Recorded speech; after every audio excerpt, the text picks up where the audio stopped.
새벽의 자리에 나오신 여러분들을 환영합니다. 교회 건물에 굉장히 일찍 도착을 해도 그 엘리베이터가 이렇게 예배실 층에 딱 서 있는 것을 봅니다. 올 사람이 없는데, 나보다 빨리 올 사람이 없는데 싶어서 누가 들렀다 간 건가 올라가 보면 사람은 없어요. 그런데 이렇게 택배 혹은 이렇게 청소한 자국 이런 것들이 있는 것이죠. 그리고 그러니까 택배 배달하시는 분이 배달을 하고 이제 계단으로 다른 층까지 하면서 내려가거나 혹은 이미 이렇게 청소한 자국들이 있는 걸 보면서 이미 이분들이 왔다 가셨구나, 누군지도 모르는 분들이 이미 여러 가지를 준비해 놓았구나라는 생각에, 사실 우리가 체감하지 못해서 그렇지 얼마나 많은 배려와 혜택을 이미 받고 있는가, 누군가의 은혜로 힘입어 우리가 살아가고 있는가를 생각해 보게 돼요. 하물며 우리가 호흡하는 거, 우리가 살아가는 거, 얼마나 큰 하나님의 은혜와 사랑을 이미 덧입고 있는지 가늠해 보게 되죠. 그렇기 때문에 오늘 하나님께 기도하고 또 하나님의 말씀을 살피는 건 너무 중요하리라 생각이 됩니다. 오늘 함께 보실 하나님의 말씀 예레미야 42장 10절 말씀입니다. 너희가 이 땅에 눌러앉아 산다면 내가 너희를 세우고 헐지 아니하며 너희를 심고 뽑지 아니하리니 이는 내가 너희에게 내린 재난에 대하여 뜻을 돌이킴이라. 아멘. 하나님의 말씀을 들을 때는 지금 오늘 내가 듣는 하나님의 말씀이 오늘 나에게 가장 중요하다라는 그 정도 기대감은 있으셔야 됩니다. 정말 그리고 하나님께서 오늘 내가 하는 기도, 오늘 내가 읽는 말씀을 통해서 오늘 살아갈 힘을 주시리라, 그런 기대감이 항상 우리에게 있을 때 또 하나님은 응답하시리라 생각이 됩니다. 그럴 때에 이제 오늘 본문도 커 보이죠. 오늘 읽기표에 따라서 나에게 주시는 말씀, 너희가 이 땅에 눌러앉아 산다면 내가 너희를 세우고 헐지 아니하리라. 이 말인 즉슨 너희 이스라엘이 이 땅에 눌러앉지 않으라 한다는 것이 보이죠. 맥락은 이렇습니다. 이스라엘의 지금 환경은 바벨론은 두렵고 본인들을 늘 압박하는 바벨론은 두렵고, 그래서 애굽으로 가고 싶고 또 다른 그래도 큰 나라에 속하는 애굽으로 가서 피신하거나 이 사람들과 협력하면 바벨론의 압제에서 벗어날 수 있을 것 같고 나름의 확신은 있고 이런 상태입니다. 그러한 가운데 이제 예레미야에게 물은 거죠. 우리 애굽으로 가고 싶은데 한번 하나님의 뜻을 한번 물어봐 주십시오라고 한 것이죠. 거기에 대해서 이제 하나님의 대답은 확실합니다. 바벨론의 왕의 마음도 움직일 수 있는 것이 나이고 바벨론을 움직이면서 역사를 주관해 왔던 게 나이며, 너희가 애굽으로 가고 싶지만 애굽의 소망이 있는 것이 아니고 나에게 소망이 있는 것이고 너희의 나름의 확신보다 하나님의 약속이 더 중요하다라는 것을 하나님은 예레미야를 통해서 오늘 확신 있게 해주는 것입니다. 그래서 오늘 한 절만 읽었지만 이동하지 말고 나와 함께 내 뜻대로 있는 것이 가장 중요하다라고 말씀을 하십니다. 그래서 여러 가지 정황적인 형편, 여러 가지 고민이 있겠지만 가장 중요한 것은 하나님이 뜻을 돌이키느냐가 결국은 결정탑니다. 하나님께서 지금 어떤 계획과 어떤 뜻을 가지고 계신가가 가장 중요하며, 하나님께서 뜻을 돌이킨다라는 표현을 쓰실 만큼 갑작스러운 어떤 태도 변화, 사실 하나님에게 어떤 태도 변화라는 말보다는 하나님께서 주관하신 일을 이루어 가신다는 뜻이 더 맞지요. 그런데 여기서 뜻을 돌이킨다라는 것은 죄에 있던 우리가 회개하여 하나님께 돌아갔을 때 징계가 복으로 변하는, 사실 하나님의 뜻은 일관적이죠. 우리가 문제인 것이죠. 그 하나님 앞에 어떤 태도를 취하고 그 하나님을 의지하고 있는가에 대해서 하나님은 묻는 것입니다. 사실 오늘 이제 말씀을 보면서 그런 생각이 들어요. 우리는 무엇을 두려워하고 있는가? 굉장히 중요한 문제입니다. 왜냐하면 두려워하는 것이 결국 의지하고 있는 것이기 때문에 그렇습니다. 오늘 예레미야 선지자에게 질문을 들고 나온 이스라엘은 사실은 하나님께 묻고 있는다 하지만 바벨론이 두렵고 애굽에 가지 못할까 봐가 두렵고 본인들의 환경이 개선되지 않을까 봐가 두려운 것입니다. 하지만 하나님이 말씀하시는 바 정말 두려워해야 되는 것은 하나님이죠. 그리고 그거는 뭐 공포의 대상이다 이런 뜻이 아니라 정말 의지해야 될 것이 나다라는 말씀을 하고 계시는 거고, 보면 의지하는 것에 대해서 우리는 굉장히 큰 애착과 사랑을 주고 있습니다. 결국 하나님을 얼마나 사랑하고 있는가, 하나님을 잘 알고 있는가 문제를 묻고 있지요. 가만 보면 우리가 그렇죠.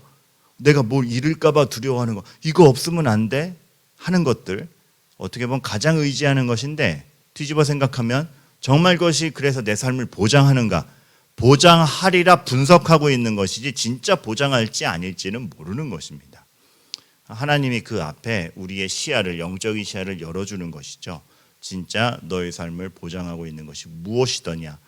그래서 우리는 기도하러 나올 때, 하나님께 나올 때 정말 이 고작 나의 분석과 생각과 상식으로 살아가는 나의 그 요만한 세상에서 하나님을 보리라. 그래서 하나님의 뜻에 순종하리라 라는 각오가 있어야 됩니다. 근데 가만 보면 우리 기도할 때 그래요. 오늘 이스라엘 백성의 태도도 비슷했던 것 같은데, 하나님의 뜻을 묻기보다 하나님이 나에게 동의해 주기를 바라면서 나올 때가 많습니다. 상담을 해봐도 두 부류가 있어요. 정말 조언해 줌에 대해서 제가 그건 미처 몰랐습니다 라고 해서 받아들이는 분이 있는가 하면, 이미 나올 때 뜻을 결정해서 나오시는 분이 있어요. 그래서 제 조언을 듣기보다 본인의 이미 결정한 것에 대해서 동의해 주길 바라면서 나오시는 분이 있습니다. 두 번째 경우는 어떤 말씀을 해드려도 안 들어요. 유일하게 반응하는 건 선생님 생각이 맞습니다라고 할 때 반응이 있는, 그러니까 동의해 주길 바라면서 나오는 사람에게는 어떠한 변화도 어떠한 조언도 소용이 없습니다. 우리가 하나님 앞에 그러면 안 되리라 생각이 됩니다. 하나님의 뜻을 정말 물어야지, 하나님의 뜻을 묻기보다 내가 이미 결정한 것에 대해서 하나님 맞죠? 이게 동의를 구해버리는 것은 결국 하나님께 순종함이 아닌 것이죠. 우리의 신앙이라는 것이 그렇습니다. 나의 분석보다 하나님의 뜻이 더 맞다, 나의 감정보다 하나님의 뜻이 더 맞다라는 그 확신, 그래서 나의 것으로부터 돌이켜 하나님의 방법대로 하고자 함, 이러한 것들이 우리의 삶에 필요한 부분 중에 하나인 것이죠. 그것이 뭐 내 소원, 내 원함을 포기한다라는 뜻이 결코 아니라 하나님의 방법이 맞다라는 확신 가운데 나오는 태도인 것입니다. 그러니까 뭐 내 거 다 포기하고 내 주장은 하나도 하지 않고가 아니라, 결국은 내 삶의 소원과 내 삶을 바른 길로 이끌고 가는 것은 내가 생각한 방법보다 하나님의 방법이 맞다라는 그 신뢰, 확신, 거기서 나오는 것이죠. 그럴 때에 하나님께서는 정말 응답하시고, 우리가 어제 그제 읽었죠. 네가 알지 못하는 크고 은밀한 비밀을 보이리라가 그때 이제 실현이 되는 것이죠. 우리는 하나님의 크고 은밀한 계획을 보기보다 내가 납득된 거 안에서만 행동하려 그럽니다. 그러니까 어떻게 보면 우리는 그냥 내 상식 안에서만 살다 보니까 하나님의 큰 뜻을 체감치 못할 때가 많습니다. 원수를 사랑했을 때 나올 수 있는 기가 막힘, 이게 결국은 이럴 수 있구나, 나도 회복되고 상대방도 회복될 수 있는 거구나 라는 체감보다는 원수에게 갚아줘야 속이 후련하고 그냥 고만하게 살아가는 게 우리 인생일 수 있는 것이죠. 힘듭니다. 힘들고, 지금 제가 이렇게 명제적으로 얘기해서 그렇지 사실 그것이 삶으로 이렇게 진짜 훅 다가왔을 때 결코 쉽지 않습니다. 제가 그것을 쉽다라고 얘기하는 것은 아닙니다. 그러나 적어도 우리가 그러한 시도는 하나님을 의지하는 가운데 해보아야 하는 건 아닌가라는 생각이 드는 것이죠. 그렇게 할 때 스데반이 참 멋있죠. 본인이 맞아 죽어가는 순간에도 사실 사람의 심정과 본인의 억울함대로 했으면 너희들은 다 저주를 받을지어다 하거나, 아니 맞서서 막 너도 죽고 나도 죽자, 그렇게 하는 것이 사실 사람으로서는 상식적인 태도였겠죠. 그러나 스데반은 얘기합니다. 나의 분노, 나의 억울함보다 하나님의 크신 뜻, 하나님의 은혜, 하나님의 방식이 더 맞다라고, 하나님이 나의 인생을 보장할 것을 할 때 저들의 죄를 저들에게 돌리지 마옵소서라고 할 수 있는 그 관용, 그리고 참 신비하게도 그렇게 돌을 던지자 중에서 바울이 나온다라는 사실은 하나님이 얼마나 우리의 삶을 넓게 운영해 가시는지를 보게 되는 것이죠. 그 넓은 운용을 맛보시기를 바라겠습니다. 여러분에게 납득되는 선 안에서의 삶이 아니라 하나님이 넓게 운영해 가시는 것, 그것이 막 상식을 무시하라는 얘기는 절대 아닙니다. 하나님은 누구보다도 상식적이시고 누구보다도 우리에게 납득을 주시는 분인데, 그 이상의 어떤 하나님의 절묘한 뜻들이 있습니다. 그것은 성경에 나와 있습니다.